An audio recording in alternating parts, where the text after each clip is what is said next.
आत्मानंदन masters ध्यान सागर के इस ध्यान सत्र में आप सभी का स्वागत है। आज हमारा स्वाध्याय है 1000 सीड्स ऑफ जॉय। उसके पहले हम 15 मिनट का मेडिटेशन करेंगे, तो आप लोग ध्यान की स्थिति में बैठ जाएं, अपने आप को कंफर्टेबल कर लें, अपने पैरों को क्रॉस कर लें, हाथों को उंगलियों को एक दूसरे में फंसा लें और कोमलता से अपनी आंखों को बंद कर लें और अपनी जागरूकता अपनी नासिका के द्वार पर लेके जाएं और धीरे धीरे अपनी प्राकृतिक सांसों को देखते जाइए।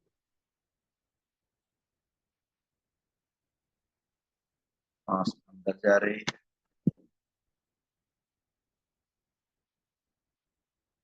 और श्वास बाहर आ रही है।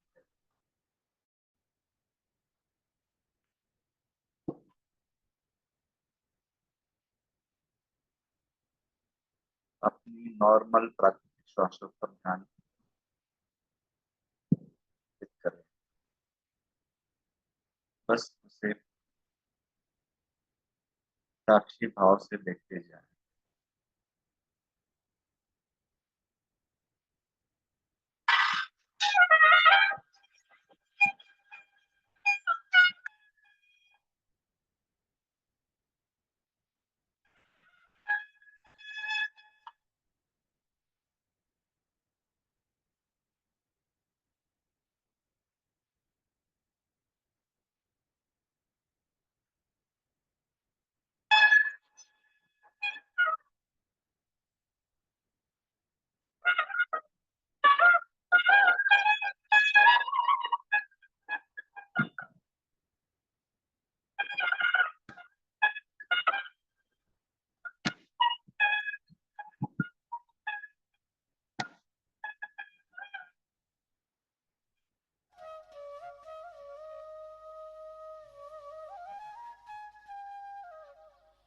एकदम साक्षी भाव से अपनी सांसों को देखते हुए उसे बदलने की कोशिश न करें। बस सहजता से उसे देखते रहें।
As your soul becomes relaxed, everything that has ever been said,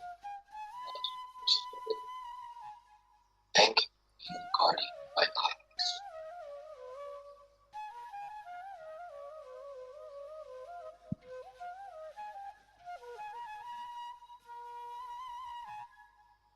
I love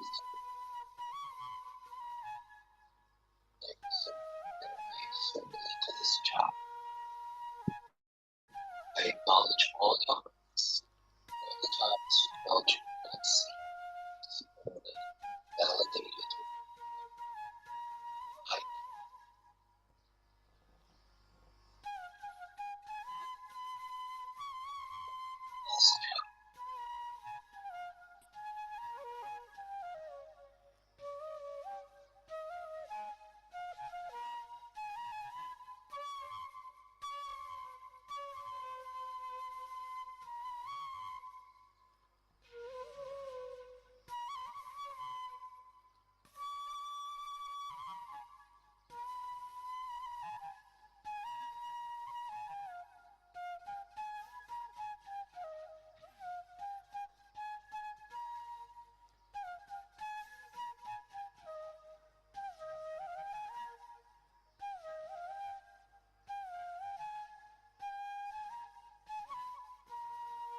धीरे धीरे हम ध्यान से बाहर आएंगे।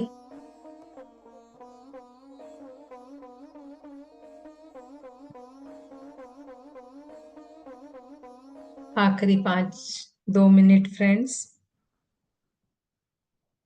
धीरे धीरे हम ध्यान से बाहर आएंगे।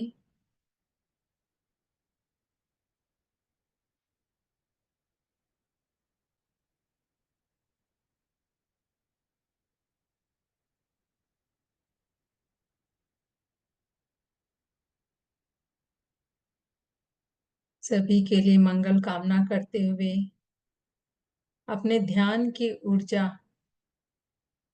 को अपने आसपास फैलाते हुए अपने प्रियजन को ध्यान की ऊर्जा को भेजते हुए और सभी के लिए मंगल कामना करते हुए, हे ईश्वर, सभी के जीवन में ज्ञान आए, ज्ञान आए, सभी का जीवन शाकाहार हो, ये सारा जगत पिरामिड जगत बने। इसी मंगल कामना के साथ हम धीरे धीरे ध्यान से बाहर आएंगे फ्रेंड्स। अपने दोनों हाथों की उंगलियों को खोलकर बंद आंखों पे रखेंगे। 5, 4, 3, 2, 1, 0। अब धीरे धीरे हथेलियों को हटाते हुए प्यारी सी मुस्कान के साथ हम जोरदार क्लैप करते हुए ध्यान से बाहर आएंगे फ्रेंड्स। सभी का बहुत बहुत धन्यवाद। आपका समय देने के लिए धन्यवाद।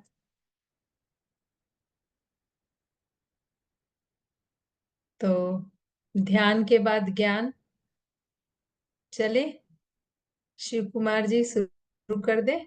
यस मैम, जी मैम, शुरू करते हैं। तो हम 1000 सीड्स ऑफ जॉय पे चर्चा कर रहे हैं, जो कि बुक आनंद करुणे जी के द्वारा लिखी हुई है। पितामह ब्रह्म श्री सुभाष पत्री जी के मार्गदर्शन से हम ध्यान से जुड़े।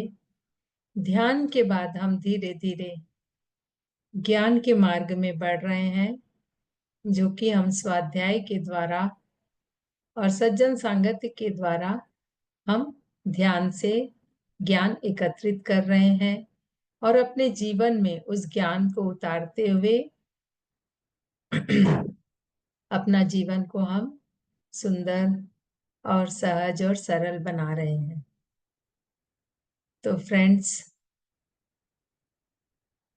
आनंद करुणे जी के द्वारा ये पुस्तक लिखी हुई है, जिसमें उनकी डायरेक्ट माता सरस्वती और माँ लक्ष्मी जी के द्वारा जो वार्तालाप हुई है, जो उन्हें साक्षात उन्हें महसूस हुआ है कि माँ लक्ष्मी और कभी माँ सरस्वती उनसे बातचीत कर रही है और उनके साथ कुछ बातें साझा कर रही है। और फिर उसके बाद माता ने कहा, ये जो हमारे बीच में जो बातचीत हुई है उसको तुम एक बुक में उतारो। तो उन्होंने 1000 सीड्स ऑफ जॉय नाम की बुक लिखी और उस बुक में उन्होंने जो भी माता के द्वारा उन्हें ज्ञान मिला, जो उन्होंने समझा, वो सब उन्होंने उस बुक में लिखा। तो उस बुक में उन्होंने जो लिखा उसके द्वारा हम सबका जीवन में हम छोटी छोटी 1000 सीड्स ऑफ जॉय का मतलब क्या है, हम छोटी छोटी बातों को ध्यान दें। छोटी छोटी चीजों के लिए हमें ग्रेटिट्यूड होना है। हर छोटी बड़ी बातें जीवन में इम्पोर्टेंस रखती है। जो बड़ी बातें हैं उन्हें वो तो हम सबको ध्यान में रहता है, हम सबको समझ में आता है, लेकिन अक्सर हम जो छोटी छोटी बातें हैं, छोटी छोटी उन बातों में जो खुशियां छुपी है, उसको हम नजरअंदाज कर देते हैं। जैसे कि कोई बोलते हैं ना, जैसे अगर मोदी आ गया तो सब पूरा शहर इकट्ठा हो जाएगा, लेकिन मोची के लिए कोई जाएगा क्या? कोई वो आएगा अपने गेट में आके भी बोलेगा भैया चप्पल बनवा लो, जूता पॉलिश करा लो, तो भी हम नहीं कराएंगे, है ना? तो वो ही है। लेकिन वो ही जब हमारी चप्पल टूट जाएगी तो हम मोची खोजते हैं, क्योंकि मोची का काम तो मोची ही करेगा ना। तो वही है, जीवन में हर चीज का इम्पोर्टेंस है। सुई का अपना इम्पोर्टेंस है, तो नाइफ का अपना इम्पोर्टेंस है। सुई का काम, अगर कपड़ा फटा है तो सुई ही सिल सकती है वो छोटी सी चीज। सपोज हम कोई पार्टी में जा रहे हैं और हमारा ड्रेस अचानक से फट गया और हमें सुई चाहिए सिलने के लिए। हम वही छोटी चीजों को जब हम नजरअंदाज करते हैं, और वही छोटी चीज आज हमारी लाइफ के लिए इम्पोर्टेंट है, क्योंकि कपड़ा तलवार नहीं सिल सकता है। कपड़ा जो फट गया है उसको सिलने के लिए तो सुई ही चाहिए। एक बार जब शेर को, ये कहानी तो बचपन से सभी ने सुनी है, शेर को जब शिकारियों ने जाल में फांस लिया, तो शेर की जान किसने बचाई? चूहे ने, है ना? तो जंगल का राजा शेर है, चूहा तो तुच्छ बोले जाते हैं, चूहा क्या कर लेगा? लेकिन एक शेर की जान को चूहे ने बचाई है। तो वही है, छोटी छोटी सी चीजों को समझना है, जानना है, और छोटी बातों को अपने जीवन में उतारना है। तो आज के हमारे चैप्टर का नाम है द्रौपदी और कर्ण। तो मैं स्क्रीन शेयर कर रही हूँ। हम्म, हम्म। द्रौपदी और कर्ण का बहुत ही बहुत ही गहराई वाली बात है इसमें। इस स्टोरी में जो चीज है वो जब हम सुनेंगे, जानेंगे, तो हमें पता लगेगा कि द्रौपदी का और कर्ण का अपना एक रोल था। द्रौपदी और कर्ण की स्टोरी सभी जानते हैं। द्रौपदी बोलने से कौन? 5 पांडव की पत्नी। कर्ण कौन? महादानी। कर्ण के पास कोई कुछ भी मांगने आ जाए, वो उसको खाली हाथ नहीं लौटाता था। जब उसका कुंडल और कवच मांगने के लिए भगवान खुद आते हैं, तो वो उनको अपना कुंडल और कवच भी देता है, जबकि जानता है कि ये कुंडल और कवच उसकी, जब तक उसके पास है तब तक उसका कोई कुछ नहीं बिगाड़ सकता। फिर भी उसने, फिर भी कर्ण ने अपना कुंडल और कवच को दान में दे दिया था। तो अभी हम देखते हैं आनंद करुणेश जी का क्या सवाल है, और माता उनको द्रौपदी और कर्ण के बारे में क्या बता रही है।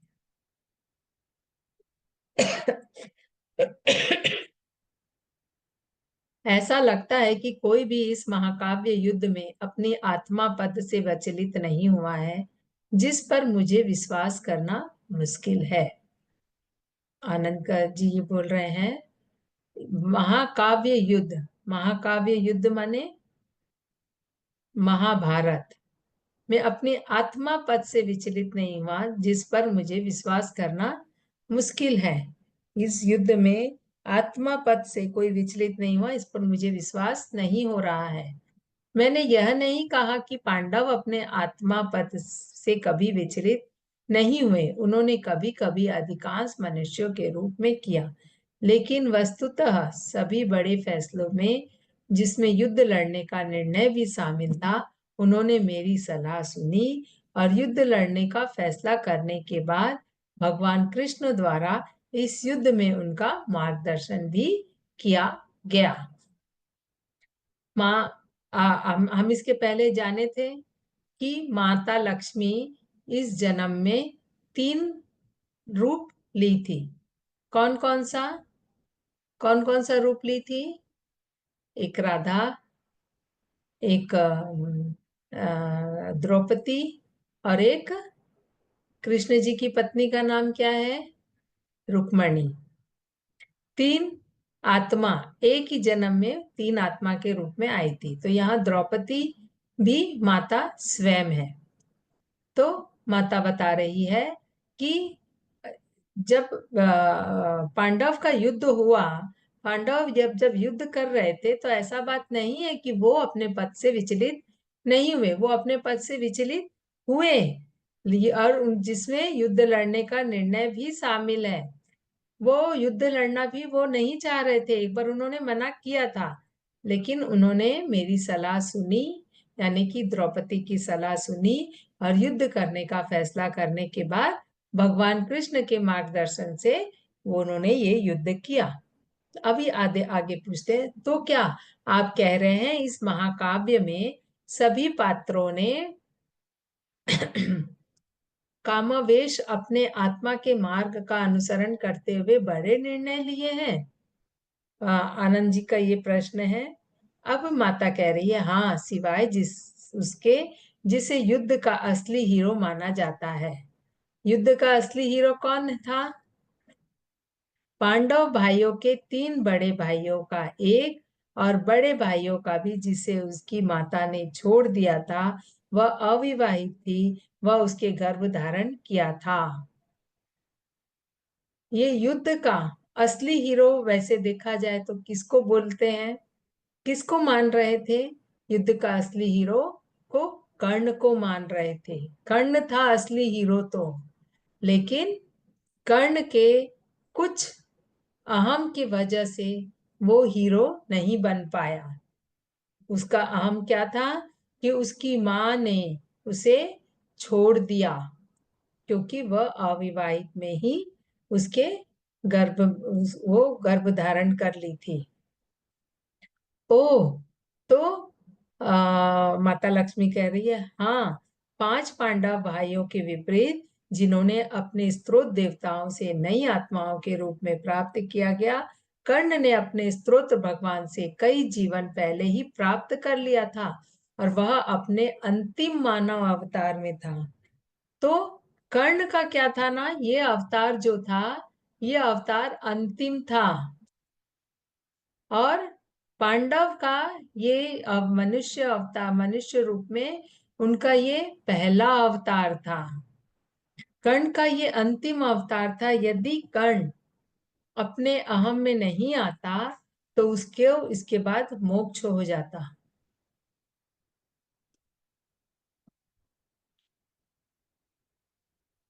वह इस जीवन काल में अपने उच्च स्व के लिए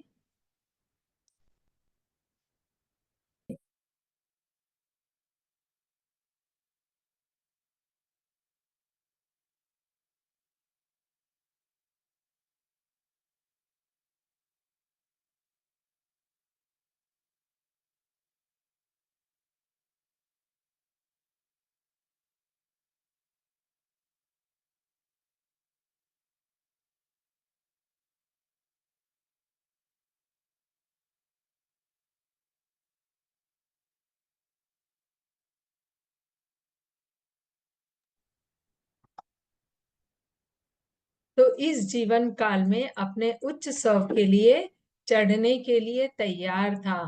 कर्ण जब ये जीवन, ये जन्म, इस जन्म, ये मानव जन्म लिया, तो ये इसका आखिरी जन्म था। हम जैसे सोचते बहुत कुछ प्लानिंग है, लेकिन जब जीवन में कुछ थोड़ा सा तकलीफ आता है, तो हम उस तकलीफ के आगे हारते हैं, तो हम क्या है, पूरे नीचे चले जाते हैं। कर्ण के साथ यही हुआ।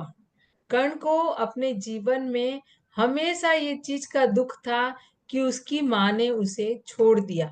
वो हमेशा सूत पुत्र कहलाया, उसे अपने जन्म देने वाली माँ का नाम नहीं पता था। इस चीज का उसे दुख था, उसने इस चीज को स्वीकार नहीं किया। यदि वो इसको स्वीकार कर लेता तो शायद वो अपने इस जन्म में आगे बढ़ जाता। जब हम जंगल के निवास में अपने पतियों को इस बारे में कबूल किया और वे समझ गए इसलिए यह कोई रहस्य नहीं था। लेकिन कर्ण ने उस दिन अपने आत्मा पद पर समर्पण करने की बजाय अपने अहंकार के प्रतिक्रिया करने का विकल्प चुना। जब वह प्रबोध हो सकता था, वो उस वक्त वो प्रबोध हो सकता था, लेकिन अपने अहंकार के कारण वो समर्पण नहीं किया। तो आनंद करुणेश जी पूछ रहे हैं, वो कब था? यह वह दिन था जब दुर्योधन के भाई ने मुझे कौरव के शाही दरबार में। कर्ण का क्या है? जब उसको ये चीज का 10 कहीं जाना नहीं, तो कर्ण का क्या है? उसको ये चीज का दुख था। हमें जीवन में यदि कोई तकलीफ आती है, उस समय हम दुख भी कर लेते हैं, लेकिन हमें वो अपनी गलती को सुधारने का हमें मौका मिलता है। भगवान फिर से हमें वो मौका देते हैं। लेकिन क्या हम उस समय समर्पण भाव में आ रहे हैं? क्या हम अपने अहंकार को दबा रहे हैं, या अपने अहंकार को हम ऊपर रख रहे हैं?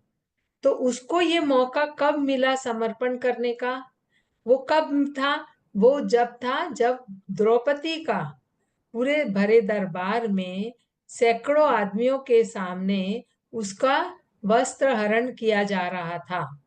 तब मुझे पता था कि भगवान कृष्ण, द्रौपदी कह रही है, मुझे तो पता था भगवान कृष्ण मुझे बचा लेंगे, लेकिन मैंने तब तक उनकी मदद नहीं मांगी जब तक मैंने हर आदमी को नहीं दिया।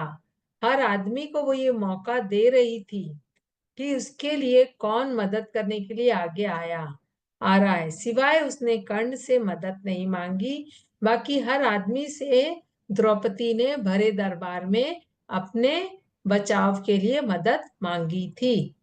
कुछ लोगों ने अनुमान लगाया कि आपने अपने अहंकार के कारण कर्ण से नहीं पूछा था, क्योंकि आपने उसे अपने स्वयंवर में प्रतिस्पर्धा करने की अनुमति ना देकर एक बार पहले ही उसे अस्वीकार कर दिया था।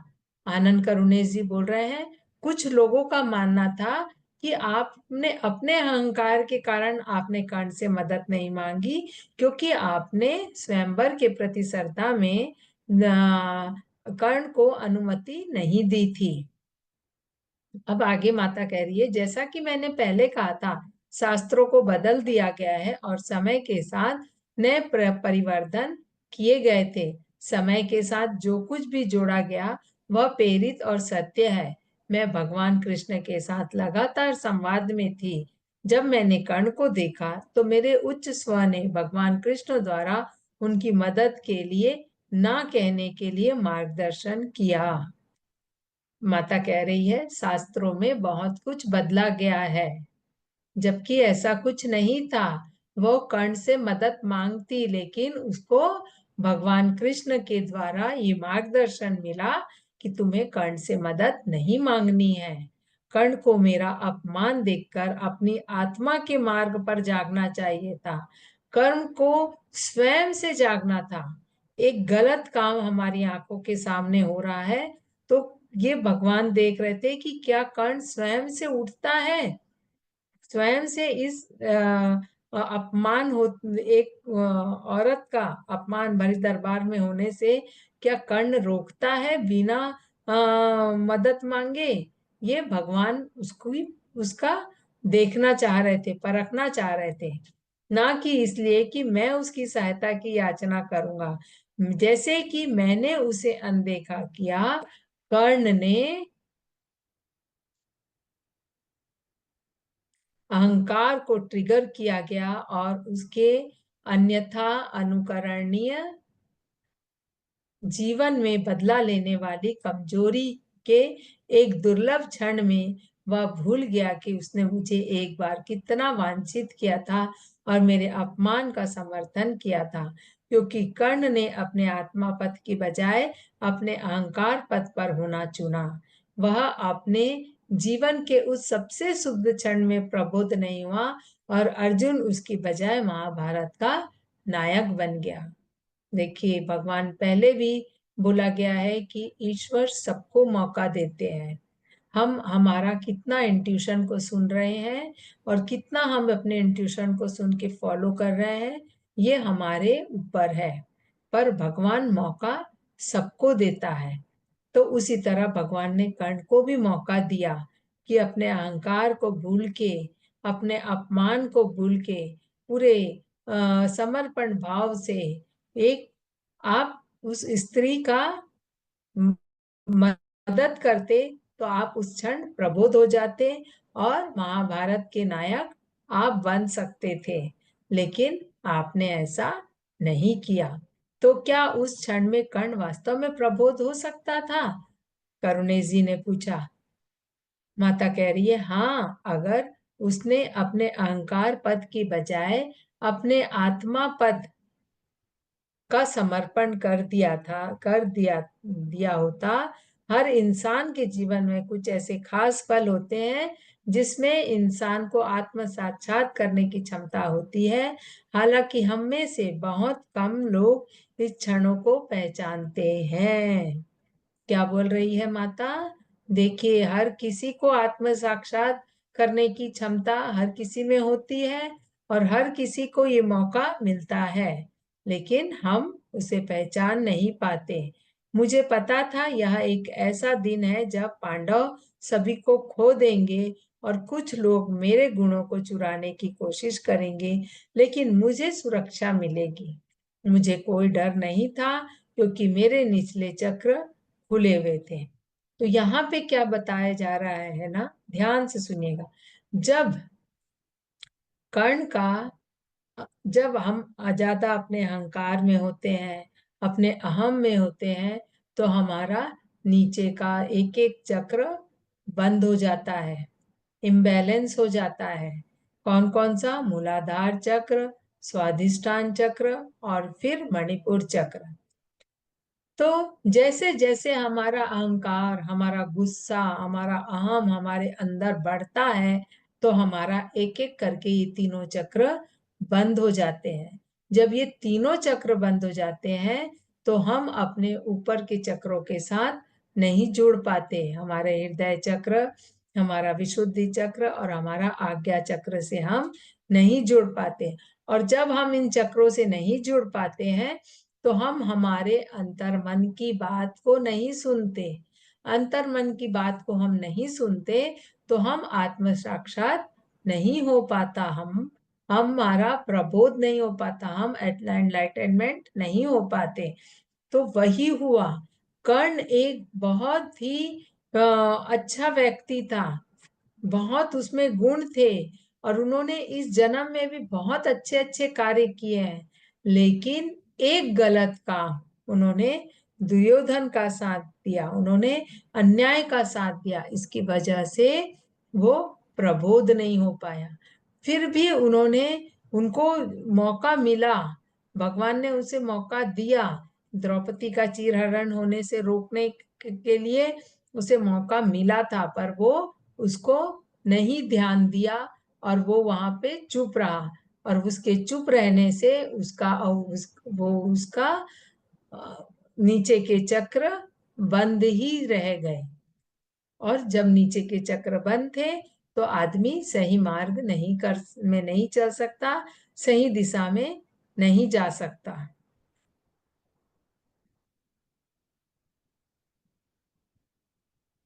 हमें अपना एनलाइटनमेंट करने के लिए, खुद को प्रबोध करने के लिए, हमें हमारे अंतर्मन को, हमारे इंट्यूशन को जो हमें मिलता है उसको सुनना चाहिए। और उसको सुन के जब हम फॉलो करते हैं, तो हमारा जीवन सुधरता है। यदि हमारे जीवन में तकलीफ भी है, तो भी हमारा जीवन सुधरता है। अपनी आत्मा के मार्ग पर जागृत किया जा सके। इस दिन मेरा अपमान कर जब कौरव ने मुझे नग्न करने की कोशिश की, उनका दिल पिघलना चाहिए था और दुर्योधन के साथ अपने बंधन को तोड़ना चाहिए था। और अस्वीकार करने के लिए क्षमा कर सकता था। क्षमा के बारे में उसकी सीख हमारी आत्मा के अनुबंध का सबसे महत्वपूर्ण हिस्सा थी और उसके लिए उन्हें बहुत समर्पण की आवश्यकता थी। जैसा कि मैंने पहले कहा, आत्म मार्ग अहंकार मार्ग से विचलित होने की अधिक संभावना है। यदि हमारे अंदर अहंकार रहेगा तो हम आत्म मार्ग से विचलित होने की हमारी बहुत बड़ी संभावना होती है। जब आत्मा अपनी यात्रा शुरू करती है, जब आत्मा अपनी यात्रा समाप्त कर रही है, कर्ण अपनी यात्रा के अंत के करीब था और मेरा अपमान उसकी आत्मा की कार्रवाई करने के लिए प्रेरित करने के लिए था, ताकि वह अपने अहंकार को आत्मसमर्पण कर सके और मेरी रक्षा कर सके। इस वक्त वो यदि आत्मसमर्पण करके द्रौपदी की रक्षा करता तो वो प्रबोध हो जाता। तो आनंद करुणे जी बोल रहे हैं, ओ तो आपके पास कर्ण के लिए कोई नकारात्मक विचार और भावना नहीं थी। माता कह रही है, याद रखे मेरे निचले 3 चक्र खुले और संरेखित थे, इसलिए मैंने पहले से ही शून्यता को चखा था, जिससे मेरे भय, असुरक्षा और भावनात्मक असंतुलन को भंग कर दिया था। मुझे कभी भी कर्ण के प्रति कोई नकारात्मक महसूस नहीं हुई, क्योंकि मैं उस जीवन में अपने हृदय चक्र को पूरी तरह से खोलने की प्रतिक्रिया में थी। आत्मा माता कह रही है, मैं कभी भी कर्ण को लेके मेरे मन में कोई भी नकारात्मक भावना नहीं थी, क्योंकि माता के नीचे के तीनों चक्र खुले थे और तीनों चक्र खुले थे तो वो हृदय चक्र से पूरी तरह से जुड़ी थी। जो हृदय चक्र से जुड़ा रहता है उसके हृदय में सबके लिए प्रेम होता है, दया होती है, करुणा होता है। क्योंकि मैं इस जीवन में अपने हृदय चक्र से पूरी तरह से खुलने की प्रतिक्रिया में थी, यहाँ तक कि मेरे उच्च चक्र भी जल्दी ही खुल जाते थे। यहाँ तक कि हृदय चक्र के बाद के भी जो चक्र थे वो भी माता के जल्दी से खुल जाते थे। सिवाय उसके कि मेरे पतियों के साथ संबंध, मेरे पतियों और उनके चचेरे भाइयों के बीच लंबे समय तक संघर्ष और मेरे बच्चों के लालन पोषण में मुझे व्यस्त रखा, जिससे मुझे ध्यान करने के लिए एकांत की विस्तारित अवधि प्रदान नहीं थी। मैंने इस जीवन काल में भगवान कृष्ण का भक्त बनना चुना था और ऐसे सभी निर्णय लेने में मैं उनसे जुड़ी थी। इस जन्म में उनके पास इतनी सारी जवाबदारी थी कि वो कह रही है कि मैं ज्यादा ध्यान नहीं कर पा रही थी, लेकिन मैं कृष्ण के साथ हमेशा जुड़ी रहती थी। यदि कर्ण ने अपने अहंकार को आत्मसमर्पण कर दिया होता तो क्या घटनाएं अलग सामने होती? अभी करुणे जी का ये सवाल है। हाँ, मुझे अदालत में घसीटे जाने के बाद उन्हें थोड़ी बेचैनी महसूस हुई थी, लेकिन उसने उच्च स्वर को सुनने के बजाय उनके अहंकार ने मुझे अनदेखा करने के बाद बाकी लोगों के साथ पकड़ लिया। यदि वह केवल अपने उच्च स्वर के लिए खोला गया था तो उसके मार्गदर्शन और भगवान कृष्ण और रास्ता दिखाने के लिए तैयार थे। यदि वो उस समय अपने अंदर की आत्मा की बात सुनता तो वो भगवान कृष्ण फिर उसको आगे का रास्ता दिखाने के लिए तैयार खड़े थे। वह इन अनमोल क्षणों को प्राप्त कर सकता था और जो वह कई जन्मों से खोज रहा था उसके इस क्षणों को अनुभव किया होता जैसा कि मैं उन्हें अनुभव कर रही थी। और उसने दुर्योधन को तुरंत मेरा अपमान के लिए रोकने के लिए कहा होता। उससे दुर्योधन क्रोधित हो जाता। इस समय क्या होता, यदि वो दुर्योधन को रोकता तो दुर्योधन क्रोधित हो जाता। दुर्योधन क्रोधित होता, इसको अपमान में कठोर शब्द बोलता। कठोर शब्द बोलने से वो दुर्योधन का साथ छोड़ के पांडव के साथ होता और पांडव के साथ आकर के वो जब युद्ध करता तो इन लोग युद्ध जीत जाते। दुर्योधन से उस पर बरसते थे जैसा कि उन्होंने किया। मेरे स्वयंवर में मेरे द्वारा अपमानित किए जाने के अपने दूसरे चक्र को रोष और उसके तीसरे चक्र में गहरे अहंकार के घावों को उजागर कर दिया। जब उसको अपमानित हुआ स्वयंवर के समय, तो उसके दूसरे और तीसरे चक्र में बहुत ज्यादा रोष और अहंकार भर गया। निचले 3 चक्र खुल गए होंगे और उसके दिल में के साथ गठबंधन हो जाएगा, क्योंकि उन्होंने खुद को नामांकित व्यक्ति की शून्यता से गिरने दिया। यदि वो ऐसा नहीं करता तो उसके तीनों चक्र खुल जाते, लेकिन वो ऐसा नहीं किया। और क्या हुआ?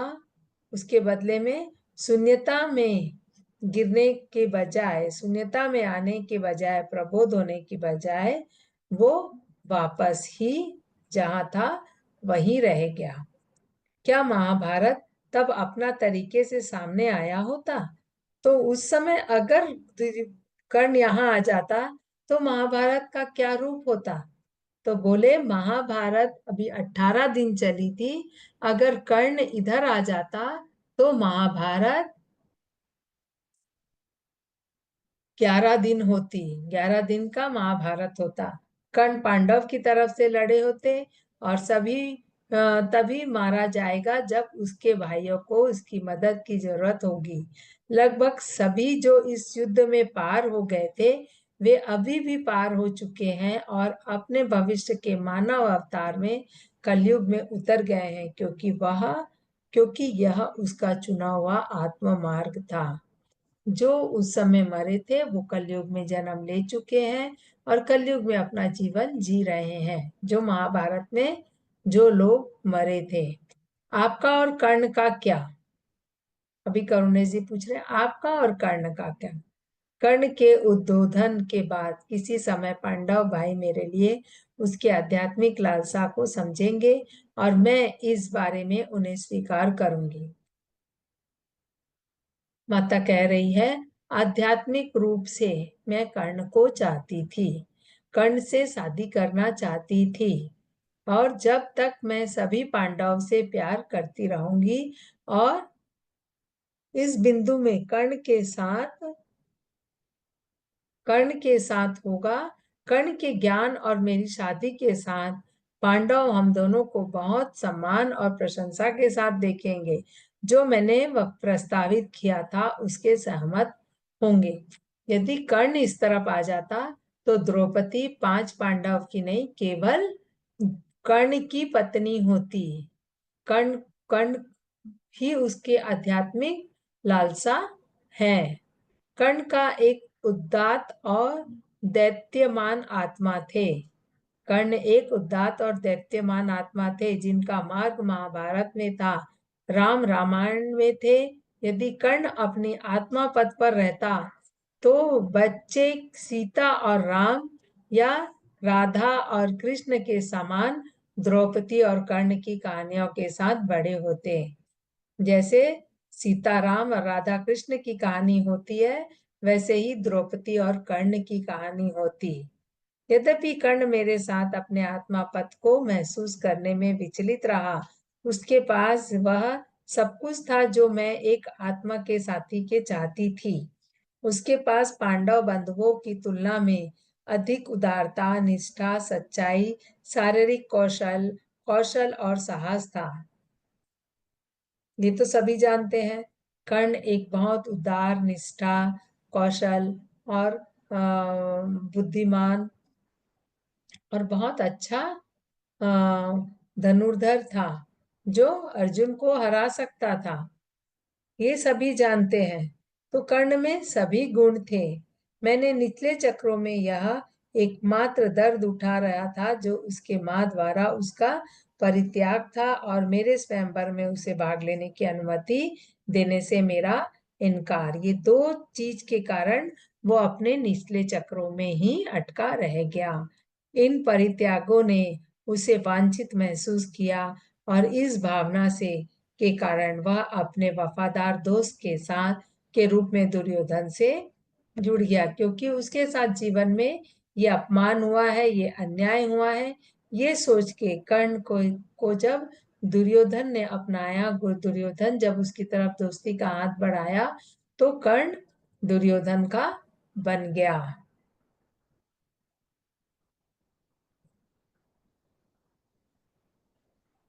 वह उच्च आत्मा को सुनने का प्रतीक होगा, क्योंकि उसने मेरे अपमान के दिन अपने उच्च स्वर की आवाज सुनी होगी। कर्ण नाम का अर्थ संस्कृत में कान होता है। कर्ण नाम का अर्थ कान होता है। उसका नाम और बड़े खगोलीय झुमके जो उनके पहनी थी, उन्हें उनकी आत्मा पद की याद दिलाने के लिए थी। करुणा के साथ उसके आंतरिक कान के साथ सुनने के लिए, ताकि करुणा के साथ साथ वो अपने कानों की आवाज भी सुने। इसलिए कर्ण को हमेशा कुंडल कुंडल और कवच ही उसकी रक्षा करेंगे। ये कहा गया था महाभारत में, जब सूर्यदेव ने उन्हें कुंडल और कवच दिया था कि ये दोनों तुम्हारी रक्षा करेंगे। तो कुंडल कहाँ पहनते हैं? कान में। और वो अपने दिल की आवाज सुनता, तो आज ये नहीं करता। कुंडल उसकी रक्षा करने के लिए था, लेकिन वो सब कुछ किया, लेकिन अपने दिल की बात अपने जो उस अंतर्मन की बात को उसने नहीं सुना। दिलचस्प है कि करुणा शब्द का अर्थ प्राचीन काल में संस्कृत में उदासी था, लेकिन बाद में उसका अर्थ करुणा था। कर्ण की आत्मा का मार्ग करुणा था, उदासी को महसूस करना और उस पर दया करना जो शर्मसार हो रहा था और उसका उल्लंघन कर रहा था। लेकिन आखिरकार वह उसका सर्वोच्च आत्मा था। आपने आत्मा पद पर कर्ण अपनी उदासी को करुणा में बदल सकता था। कर्ण अपनी उदासी को अपने करुणा में बदल सकता था, पर उसने नहीं किया। करुणा शब्द मेरे आध्यात्मिक नाम करुणेश का मूल भी है। अभी आनंद करुणेश जी बोल रहे हैं, करुणा मुझे भी आध्यात्मिक नाम करुणेश मिला है। क्या आप हमें यह बता सकते हैं उदासी में करुणा में कैसे बदला जा सकता है? क्षमा की भावना माता बता रही है, कैसे करुणा की भावना होगी? जब हमारे अंदर क्षमा की भावना के माध्यम से अपने मन को खाली करके, करुणा शब्द का अर्थ उदासी से करुणा तक क्षमा के माध्यम से विकसित होता है, जो कि सहज शब्दों से इस सुंदर शब्द में विकास से गायब कड़ी है। जब हम क्षमा में करेंगे, जब हम दया करेंगे, जब हम सेवा करेंगे, तब हमारा उदासी से ये करुणा शब्द का शब्द का मतलब निकलेगा। अगर हम माफ नहीं करेंगे तो क्या होगा? करुणेश जी पूछ रहे हैं, यदि आप क्षमा नहीं करते हैं तो आपका दुख क्रोध में विकसित हो सकता है। अभी क्या हुआ? उन्होंने अपनी माता को क्षमा नहीं किया, अपनी माता को बार बार जानना चाहा। उन्होंने द्रौपदी को स्वयंवर में भाग लेने के लिए मना किया, तो उसके लिए वो द्रौपदी के लिए मन ही मन में कुढ़ता रहा। तो क्षमा कहाँ किया? क्षमा नहीं करते हैं तो आपका दुख, आपको जो तकलीफ रहेगी अपने मन में, यदि हमको किसी से कुछ दुख, कोई तकलीफ, कोई हर्टिंग हुआ है, तो हमें उसको क्षमा करना है। यदि हम क्षमा नहीं करते हैं तो वो दुख क्रोध में बदल जाता है, और फिर वो क्रोध उस व्यक्ति के प्रति हमारे मन में घृणा पैदा कर देता है, जो आपको लगता है कि आपके दुख के लिए जिम्मेदार है, और फिर आप उसी व्यक्ति को ही अपने दुख का जिम्मेदार समझते हैं। आप दुख से क्रोध, क्रोध से दुख से क्रोध, क्रोध से घृणा आपने अपने मन में जगाई। जब दुख आया आप वहीं पे उसे क्षमा कर देते, तो आप इतना आगे तक जाते नहीं, और फिर आगे जाके आप वापस से उसी व्यक्ति को उसका जिम्मेदार ठहराते हो, जबकि जिम्मेदार हम खुद होते हैं। लेकिन चाहे आप अपनी उदासी को करुणा में बदल दे या उसे क्रोध में बदल दे, और नफरत एक विकल्प है। आपने अपने एक अहम मार्ग में अपनी आत्मा पथ का संक्रमण किया है, क्योंकि आपने इस जीवन काल में कुछ प्रमुख क्षणों में क्षमा करने के लिए आत्मसमर्पण किया है। आपने पिछले कुछ अवतारों में आप अपने अहंकार मार्ग में अधिक थे।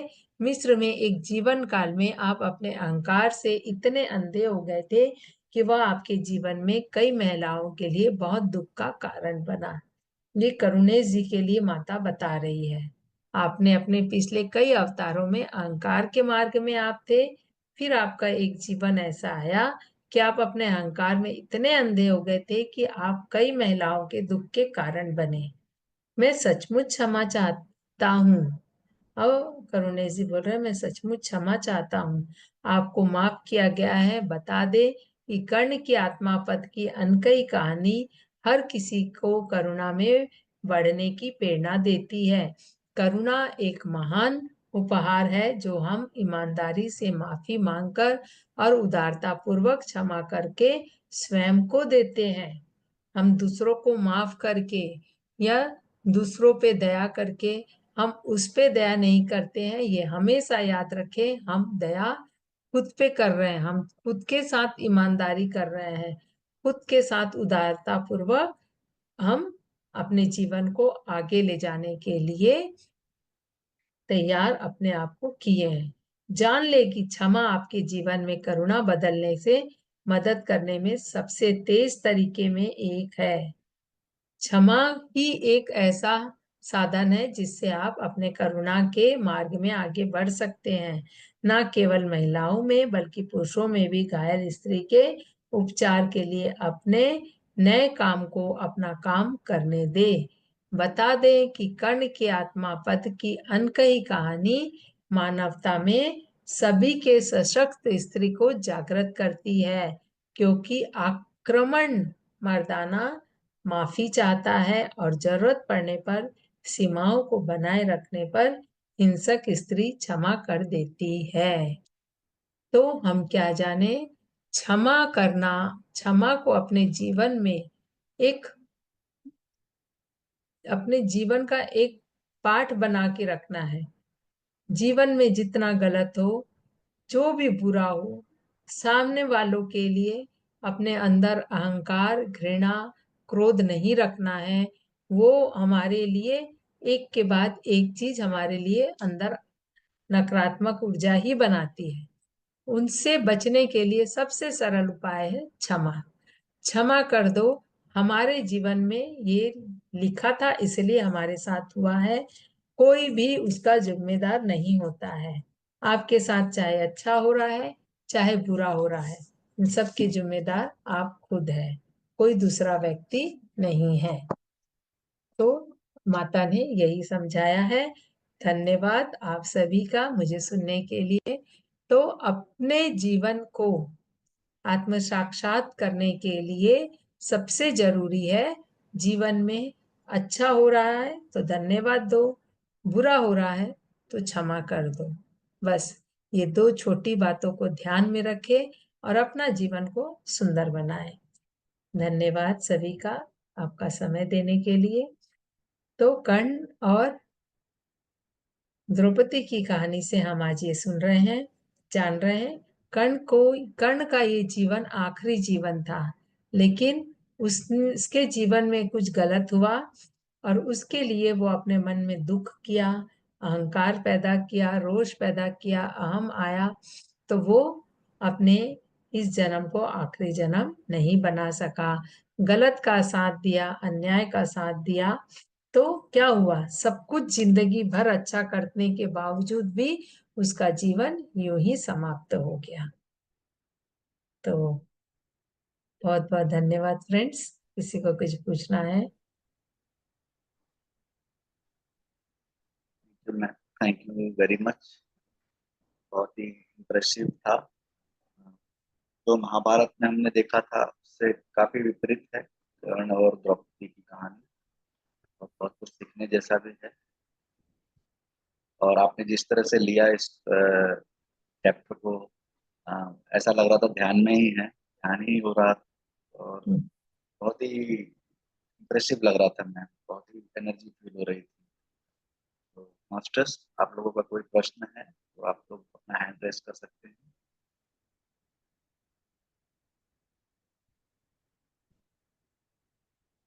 पहला मैम। कोई बात नहीं, किसी का कोई प्रश्न नहीं है तो शिव कुमार जी, हम यहीं पे क्लास को एंड करते हैं। नेक्स्ट फ्राइडे फिर मिलेंगे।